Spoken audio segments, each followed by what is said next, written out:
La voilà, jeune lycéenne de son état, chez son petit ami, c'est le thème consacré, chez son petit ami, en train de lui faire manger, de faire la vaisselle, et ensuite elle lui donnera, en guise de cerise sur le gâteau, une bonne partie de jambes en l'air. Elle le fait gratuit, au nom de l'amour. À la rigueur, son petit copain lui a offert un sandwich. Il a eu en contrepartie sa virginité.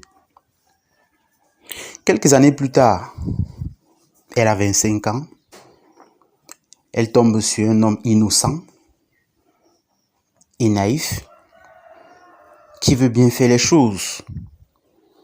Qui se dit, lorsqu'on aime une femme, on ne lui paye pas le temps, selon la formule consacrée. Il s'en va donc demander sa main. Et les oncles de la fille, parce qu'en Afrique, les oncles sont assez proéminents, assez déterminants. En tout cas, ils jouent un rôle très déterminant dans le processus des épousailles. Donc ces oncles, disais-je, vont dire au pauvre monsieur innocent de payer une dot de plusieurs millions. Parce que soi-disant, ils auraient élevé une reine. Et le pauvre monsieur va se tuer à la tâche pour pouvoir payer cette dot kilométrique, pour pouvoir s'acquitter de ce devoir, et amener sa femme avec lui. Il va même se ruiner, il va même aller contracter des prêts bancaires pour pouvoir payer cette dot, dont les seuls vrais bénéficiaires sont ses oncles mendiants.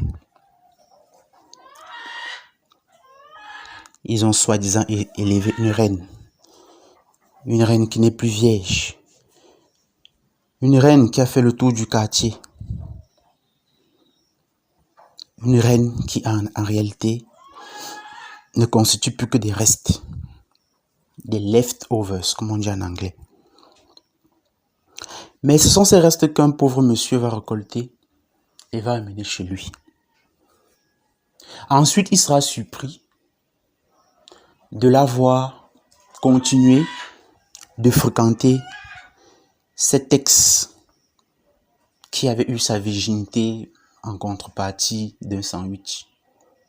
Ensuite, il sera surpris de voir que